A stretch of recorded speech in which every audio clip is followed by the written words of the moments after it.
अस्सलाम वालेकुम जी। कैसे हैं सब भाई? ठीक ठाक हैं, खैरियत से हैं। मेरा नाम मोहम्मद साद है और ये मेरा यूट्यूब चैनल है।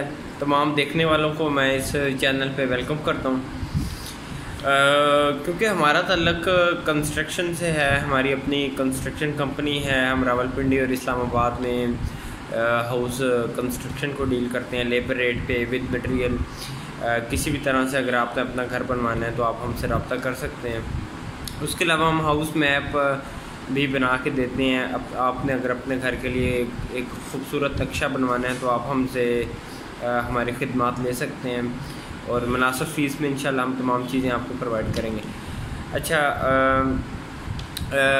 कंस्ट्रक्शन जब आप अपने हाउस की करवा रहे होते हैं तो क्योंकि कंस्ट्रक्शन एक बहुत टेक्निकल काम है, बहुत एक इसमें बहुत सारी चीज़ें इन्वॉल्व होती हैं, बहुत सारे इसमें बंदे इन्वॉल्व होते हैं, बहुत सारा मटेरियल इसमें इन्वॉल्व होता है और बहुत सारी पेचीदगियाँ होती हैं कि किस तरह आपने लेके चलना है, इसको तरतीब होती है एक काम की।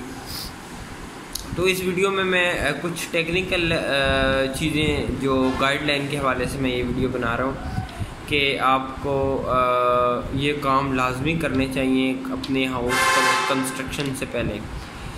सबसे पहले तो हमारे पाकिस्तान में बदकिस्मती है कि हमारी कि यहाँ पे जब हम अपना प्लॉट ले लेते हैं तो हम उस पर नक्शा वगैरह बनवाते ही नहीं है, ना उसका तसव्वुर है। अब तो जो शहरी इलाके हैं वहाँ पे जो सोसाइटीज़ हैं वहाँ पे तो बाकायदा नक्शा बना के पास करवाना पड़ता है, लेकिन कुछ ऐसी जगह पे जहाँ पे इस चीज़ का कंसेप्ट ही नहीं है। बेशक आपका 1 कनाल का प्लाट है, 2 कनाल का है, ये जितना भी एरिया है, तो उसमें ये होता है कि नक्शा आप बनवाते नहीं हैं। जो जिस ठेकेदार को, जिस मिस्त्री को आपने काम दिया है अपना, तो अंदाज़े से जो मिस्त्री है वो ज़मीन पे लेआउट कर देता है और उसको मार्क कर देता है।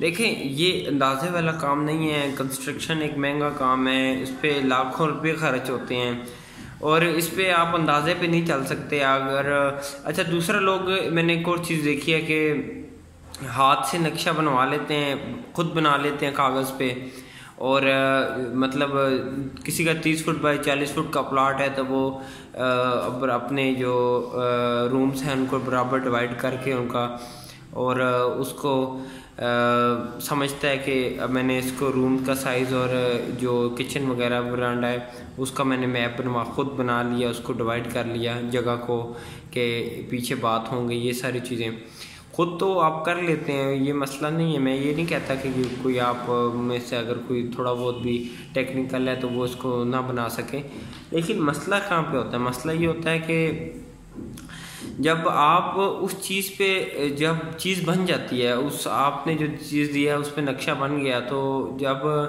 बाद में आपको एहसास होता है कि यार इसमें ये चीज़ अगर होती, यहाँ पे वेंटिलेशन होती, यहाँ पे विंडो होती, यहाँ पे जो स्लैब है वो ना होती, उसकी जगह वो ओटीएस होता ऊपर, या यहाँ पे ये चीज़ होती, तो फिर आप फिर आपका जो है ना, फिर आपको याद आती है कि अगर उस टाइम किसी आर्किटेक्ट से या डिज़ाइनर से, इंजीनियर से मैंने बनवा लिया होता नक्शा, तो कम से कम आज ये चीज़ मुझे फेस ना करनी पड़ती।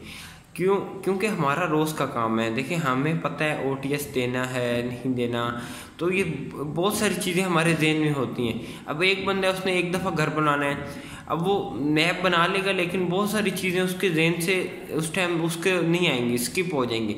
जब कंस्ट्रक्शन शुरू हो गई फिर उसके जहन में ये चीज़ आएगी कि यहाँ पे इस तरह नहीं, इस तरह होना चाहिए था, तो फिर उस टाइम उस चीज़ को आप तब्दील नहीं कर सकते।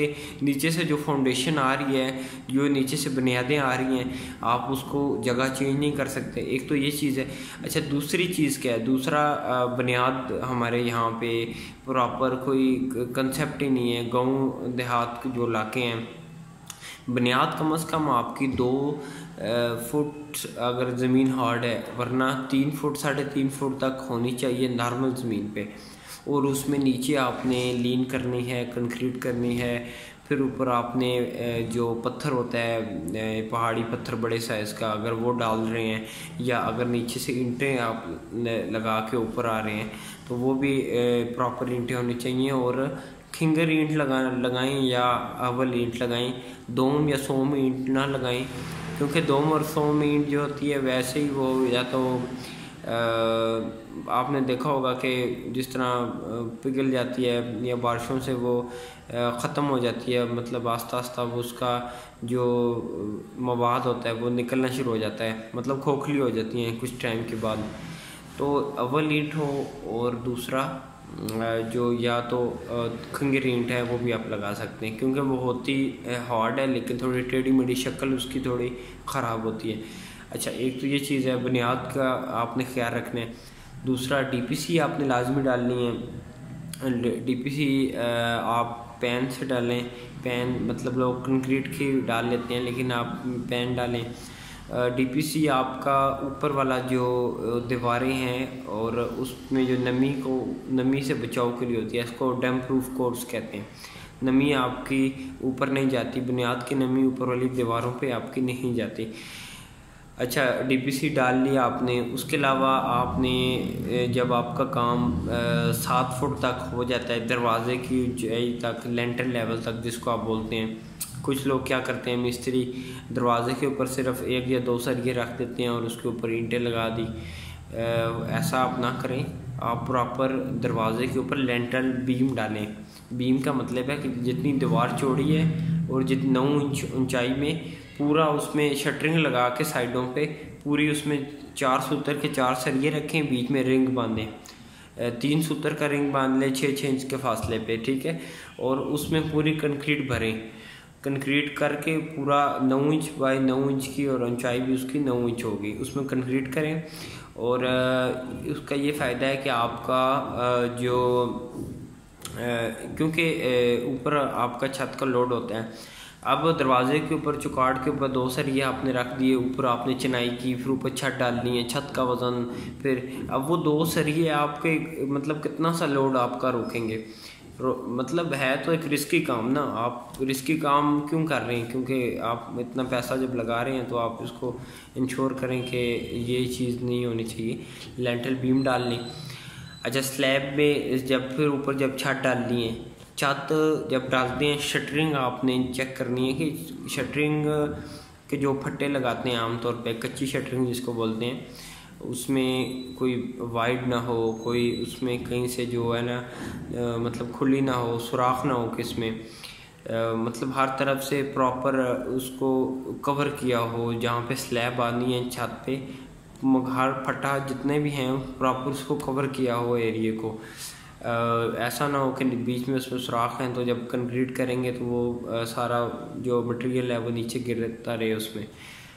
दूसरा, शटरिंग थोड़ी जहाँ तक हो सके वाटर टाइट होनी चाहिए। आपका जो सीमेंट का वाटर होता है, जो नीरू जिसको बोलते हैं, सीमेंट का जो पानी होता है कंक्रीट के अंदर, वो उसमें से बह जाता है और सिर्फ ऊपर जो है रेत और वो बजरी ऊपर रह जाती है। तो इस चीज़ को इंश्योर करें कि प्रॉपर वाटर टाइट होनी चाहिए शटरिंग, ठीक है। उसके अलावा कुछ एहतियातें हैं कि आपने जब छत डालनी है तो बहुत ज़्यादा, जिस तरह मौसम को भी आप चेक करें कि बारिशों के दिन है क्या बहुत ज़्यादा गर्मी के दिन है। अभी ये हमारे जब अक्सर इस तरह होता है कि जिस तरह हम जून जुलाई में अपनी स्लैब डालते हैं, छत डालते हैं, तो गर्मी तेज़ होती है और अगर थोड़ी सी भी आपकी देर हो कि उसको पानी लगाने के लिए में या तराई में देर कर दिया आपने, तो छत के अंदर क्रैक्स आ जाते हैं, छोटे छोटे जो उसको बोलते हैं क्रैक्स, पूरी छत में क्रैक्स आ जाते हैं आपके। तो मौसम के हिसाब से आपने देखना पड़ता है। और इसी तरह जो जिस तरह ये मानसून का आजकल सीज़न चल रहा है, बारिशों का सीज़न चल रहा है, मुसलसल बारिशें हो रही हैं, इसमें आप अगर छत डाल लेते हैं और नॉन स्टॉप बारिशें भी होती हैं, तो जो सीमेंट का पानी है जो जिसने उसका बॉन्ड बनाना होता है, वो पानी सारा बह जाएगा नीचे, शटरिंग से नीचे बह जाएगा, ऊपर सिर्फ रेत और बजरी रह जाएगी। उस रेत और बजरी का फ़ायदा नहीं है, जब तक सीमेंट नहीं होगा तो वो आपस में मजबूत नहीं होगी, ठीक है। अच्छा, उसके अलावा यहाँ छत में आपने स्टील लाजमी डालना है। बेशक छोटे जो पैमाने पे 5 मरला वगैरह के घर होते हैं, 5-7 मरले में या 10 मरले में सिंगल जाल ही डाल जाता है। सिंगल जाल का मतलब है कि लंबाई और चौड़ाई के रोक स्टील जो डलता है जो छोटा स्पेन होता है वहाँ पे आप 470 का स्टील डाल लें, ठीक है। और मतलब जो बड़ा स्पेन है, जो जिस तरह अगर 30 फुट बाई 40 फुट का प्लाट है तो यूँ जो आप डाल लें 470 के सरिये, ठीक है, आदि का जो स्टील होता है, और 6-6 इंच के फासले पे डाल लें, यूँ वो डलेंगे यूँ 40 फुट तक, ठीक है। और उसकी जो कटाई होगी वो 30 फुट होगी, वो जो नीचे वाला स्टील होगा 470 का होगा वो। और जो मेन बार है ऊपर जो डलना है स्टील, वो बेशक 3 सूत्र का हो, और उसकी जो कटाई होगी, जो उसकी बार की लेंथ होगी वो 40 फुट होगी, और यूँ वो 8-8 इंच के फासले पे डलेगा, जहाँ पे जो उसका स्पेन 30 फुट है, ठीक है। बात मेरी आपको समझ आई होगी। जो मेन बार होगी जो नीचे डलेगी, उसकी जो कट लेंथ होगी वो 30 फुट होगी, और जो ऊपर वाली जो बार डालनी है उसकी जो कट लेंथ है वो 40 फुट होगी, ठीक है। और उसका बेशक फासला 8 इंच रख लें, नीचे वाले का फासला 6 इंच आप रख सकते हैं। तो ये आपने स्टील डाल लिया, ठीक है। और शटरिंग जो सीढ़ी है वो भी आपने छत के साथ ही भरनी होती है, ताकि उसका जो छत के साथ एक बॉन्ड भी बन जाए, और प्रॉपर छत के साथ आप उसको शटरिंग लगा के उसको भर सकते हैं। तो कंस्ट्रक्शन हाउस कंस्ट्रक्शन के हवाले से बातें तो बहुत सारी हैं, लेकिन मैं आस्ता आस्ता आपके साथ शेयर करता रहूँगा। अगर आपको हमारी खिदमत चाहिए, आप समझते हैं कि आप का प्लॉट रावलपिंडी में है या इस्लामाबाद में है, आप हमसे खिदमत लेना चाहते हैं, हमारी सर्विसेज लेना चाहते हैं, हमसे मैप बनवाना चाहते हैं, बहुत सारे जो दोस्त हैं ख़ास तौर पे जो मेरी वीडियोस देखते हैं इस कंट्री से बाहर हैं, पाकिस्तान से बाहर हैं, वो रब्ता करते हैं अपने हाउस कंस्ट्रक्शन के लिए। यहाँ पे मैं कैमरे पे मैं आपको नज़र आता हूँ, लेकिन क्योंकि मैं वीडियो बनाता हूँ, यूट्यूब चैनल है मेरा, लेकिन बिहाइंड द कैमरा हमारी अपनी टीमें हैं जो अपने आसान लफ्ज़ों में समझाऊँ कि हमारे अपने शटरिंग वाले बंदे हैं, हमारे पास अपनी मिस्त्री, हम अपने मज़दूर और अपने जो है सामान और तमाम चीज़ें हमारी अपनी है। ज़ाहिर बात है वो साइट पे हैं सारी चीज़ें, और मैं ऑफिस में बैठता हूँ, तो इस वजह से बाकी हम मेरे इस चैनल पे आप देखें, विज़िट करें, तो हमारी काफ़ी सारी जो हमारे प्रोजेक्ट चल रहे हैं उनकी वीडियो आपको नीचे डिस्क्रिप्शन में मिल जाएंगी, जो हमारे साइट पे जो मैंने बनाई है अपने, जो हमारे काम चल रहे हैं इस्लामाबाद में।